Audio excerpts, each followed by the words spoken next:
So, hi everyone, welcome to another video, and we've got a really special guest this time. This is my husband Mark, who I've talked about so many times in my videos, but he's never appeared on my channel before, so welcome. Thank you. First of all, I wanted, because people obviously who know us in the astronomy world know you quite well and have seen you do talks and stuff, but a lot of people that are my subscribers don't know much about you. So tell us first of all how you got into astronomy and what age you were, that type of thing. Oh, I mean, I guess like all children, I was quite obsessed with space and dinosaurs. And I guess when I was about 7 or 8, my parents bought me a 3-inch refractor. The kind of super cheap ones that you see in supermarkets. Wooden tripod, boasted X700 or something from a 3-inch refractor. Yeah, that was my first telescope. And I promptly took it to bits to see how it worked and lost half the pieces. And so after that, it sat in a box for quite a long time, probably until I was about 11 or 12, actually, when I finally got round to fishing out all the pieces to see if I could make it work again. So is that what you're using in the photograph that I've seen of you with it on the fence? That's right, yeah. So is that you rebuilding? Yeah, I by that stage I'd lost the tube, I'd lost the tripod, I still had the fork, and I had the objective lens, and I had an eyepiece, and I had the focuser rack.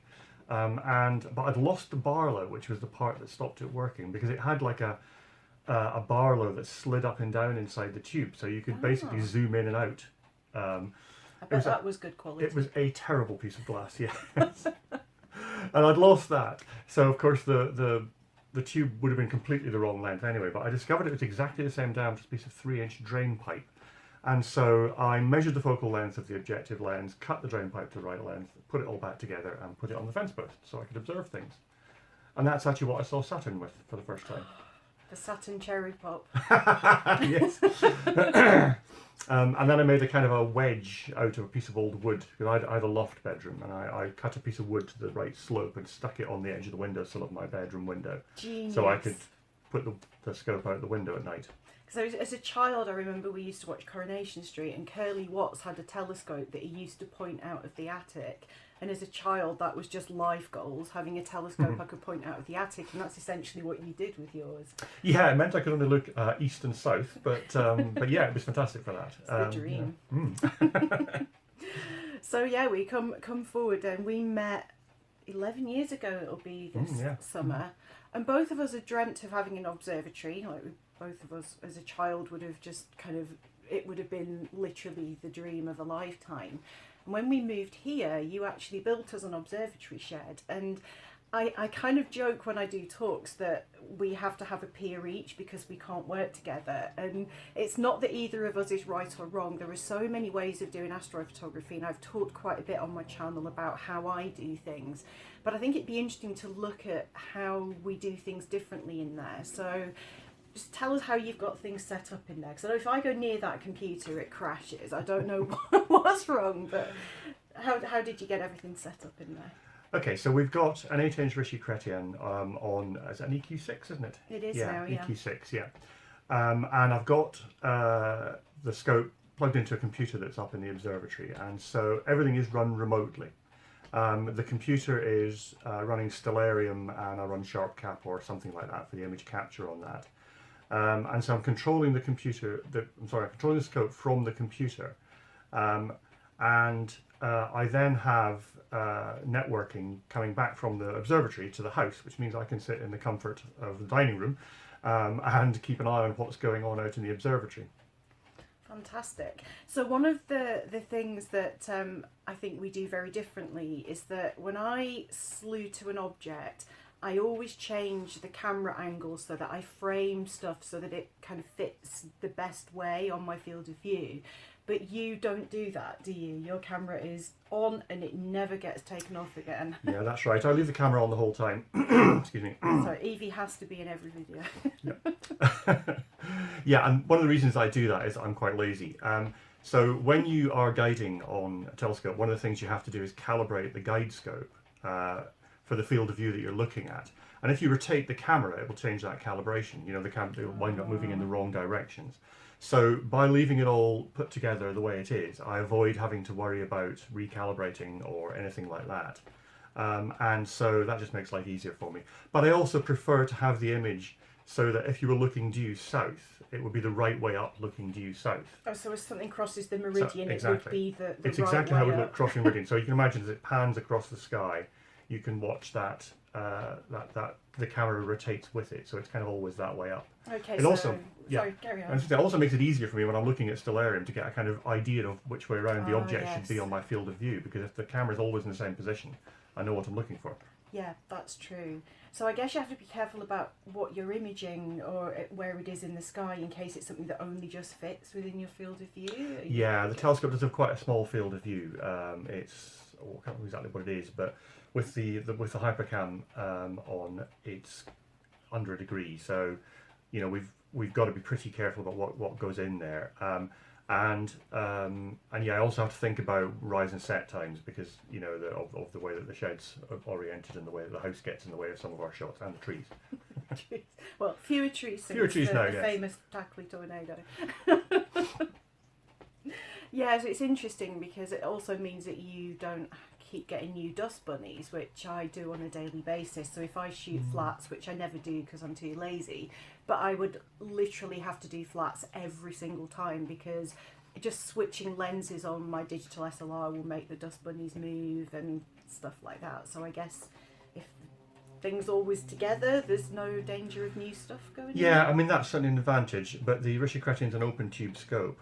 And so you do still get dust coming in, and also I've got the filter tray on. Of course. And so yeah. if I put a filter in for any reason, I sometimes do spectroscopy with the same scope. So when I put the filter in for that, then dust can get in. So Okay. I do actually tend to take flats at the end of each run or at the start of each run, depending on how I'm feeling. That's a good thing to do. Maybe it's just making sure our soup doesn't burn. Another soup stirring break.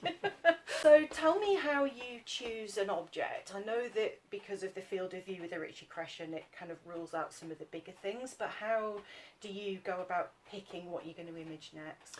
Well, I guess I'm most fond of galaxies and galaxy groups, and also planetary nebulae. So what I tend to do, I kind of also feel I've done all the big ones quite a lot. So the M51s and M31s and M27s, I've imaged quite a lot. So what I tend to do is look for interesting galaxy groups that have got maybe a few kind of twisted galaxies, or where I've got a lot of galaxies in one shot, or a little planetary nebula that's not that often imaged, something like that. And then I'll try and do a long run on it, you know, get myself set up early evening and just try and leave the camera running all night if I can. And again, that's the advantage of having the automated system, that I can pretty much just leave it all to do its thing.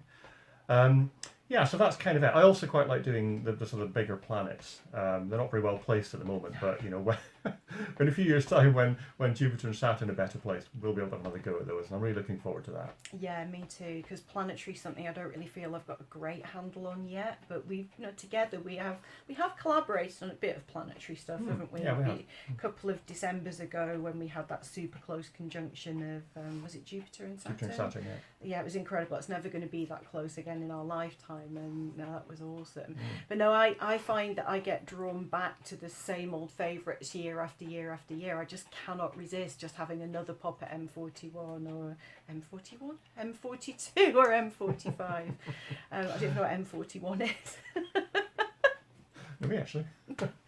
So yeah, it's different, and also just because I don't have a specialist area, like you say, you like galaxies, that sort of streamlines it a bit. Whereas I love planetary nebulae, I love galaxies, I love all of this stuff, I love big nebulae. But in the night, I think, well, I can do 20 objects tonight rather than just pick one and stick with it for a few clear nights, which is a different way of working, and I think it's something that you evolve into. When you first begin, you tend to hop around a lot and take lots of shorter imaging runs, and then when you get more accomplished, I think you're happy to not have to post an image every day and spend 2 weeks on the same object if the sky's clear. Yeah, and it does depend what you're imaging. On nights when I'm doing spectroscopy or planetary, you can obviously do quite a lot of data capture on different objects in a short space of time. Spectroscopy in particular, if you're doing that, then you can quite easily take a spectrum of half a dozen objects in the space of an hour. It's a great one for if you've only got a small window of clear sky.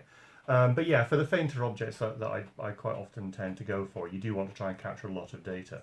And like I said, I'm lazy. I don't like sitting outside in the cold too much. So getting everything set up and just coming inside and being able to monitor it from my computer at my desk and inside is great. It's actually, I use your captures on your live view screen to figure out whether it's worth me carrying on doing what I'm doing on my pier, because And actually the meteor cameras are great for that as well, because the meteor cameras are monitoring the sky the whole time. So I want to just check if it's got cloudy, I can quickly look at one of the cameras. yeah. Well, the meteor cameras can fool you though, because they can see through thin cloud a little bit, because they're they're quite they're very infrared sensitive to IR, so it's why it picks up so many more meteors than you can see with the eye. Exactly. But yeah, it is. It's really difficult to just pull back and choose something and stick with it for a long time and just really give it your all. Now you see these incredible deep sky images where people have got sort of 28-hour exposures, and I'm just like, you know, to get even 28 hours of clear sky good enough to image when there's no moon is a rarity in this country. But I also like doing stuff like little star clusters, because if you do them well, you can get lots of colour in them and do loads in a night. So it's really difficult to switch between the Messier marathon mindset versus the just pick something and just fall in love with that object. And I actually have talked about this with regards to observing and sketching. Just spend an hour with one object, just looking at it, and you will see things there that you just wouldn't have seen otherwise. And I think there is a temptation to hop around the sky a lot, but you've got a planner, haven't you, that lets you kind of look at what's visible in the sky at the moment. Yeah, I've got a couple of different tools that I use for that, and they both kind of do the same thing. So you can filter by brightness or by object type, and by altitude. You know, I only want, for example, if you're only interested in things once they get past, say, 30 degrees altitude. So you can filter like that, and that gives you an idea of what's visible. But even so, I still quite often go back to the books that I've got. I've got a book of peculiar galaxy clusters, that kind of thing. That I quite often thumb through that to see what's going to be interesting. I didn't know you had a book on peculiar galaxies. Oh yeah, I picked it up from the BA a few years back. Ah, yeah. That sounds interesting. It is. So if you're interested in peculiar galaxies, apparently there's a book that's just for you. That sounds like a niche market. Yeah, I guess so. But yeah, fantastic. So so you're pretty well set up in the observatory. Do you still ever do any visual? Because I know you just said you like to do it from the comfort of the dining room table. Almost all the visual that I do is with binoculars. I mean, occasionally when we've got the scopes out in the garden doing something else, I'll look through, but I don't really put an eyepiece on the Rishi correctly. It's not really the right kind of scope for that. No. So yeah, whilst I'm imaging, if it's warm enough, I'll get out with my binoculars and have a bit of a wander around the garden. Yeah, we do meteor shower stuff together exactly, as well, don't we? Where somebody kind of made a joke, because what we do to get as much sky coverage as possible is we face opposite directions, and someone made a joke, oh, you sit back to back then. And we don't, we sit facing each other but facing the opposite way. Yeah, exactly. So we can still look at each other in the very dark garden. It's like a loving seat, we're sitting side by side sometimes, you know. And then one of us is recording and kind of trying to keep track of what we've seen, which I think that's a really good thing to do, because sometimes when I'm just putting a mark on my page and I glance down, I'll miss something that you see. Exactly, so, yeah. And we get like almost all of the sky covered then as well. Yeah, exactly. But yeah, that's really good fun. I'm quite a solitary observer. I know a lot of people like to get together and go to star parties and stuff, and I like to be on my own under the stars, and the only person I like to share that experience with is you, actually. Yeah, I like the peace and quiet of sat out and looking at the stars on a nice clear night. Yeah, we get the owls, and although sometimes the foxes can freak me out if I'm in a local area at night and I can hear foxes up to mischief, I'm like, okay, this sounds a bit weird. And if I'm in a field up the road, I'll hear deer crunching twigs and stuff, and I'm like, I can't see anything and I don't know what it is, and I get a bit spooked by that. But yeah, because obviously you have work, you can't come out with me during noctilucent cloud season, which will be here soon enough, and I spend all of my summer sleep deprived, so you can't come out and do stuff like that. But I guess you don't get as excited about noctilucent clouds as I do anyway. No, it's not really my thing. To be fair, I get super excited about everything, so, that most people find really dull. That's why there's 10,000 photographs on your camera. 18 months behind image processing. I quickly just tell people what you do for UK Mom, because I quite often take the glory by showing all night stacks and track stacks on my social media and videos of fireballs, and actually when it comes to the setting up of all of that stuff, I do nothing. I just dine out on the great pictures that you create. Yeah, I mean, I guess where to start? I mean, you came on the UK Meteor Network, so we've got a network of over 100 cameras across the UK now, and the data is being captured the following morning, and then we're running a whole bunch of processing on servers to calculate all the trajectories and orbits from all of that data. We get a lot of data now. I mean, we frequently have several hundred orbits per night that we're calculating, and most of that is just bits of dust, But occasionally we get something pretty exciting, get a fireball, or even just a big bright meteor is nice to see. But yeah, over the last couple of years, we've put in a lot of effort, or I've put in a lot of effort into writing all the software that runs behind that and generates all the website data.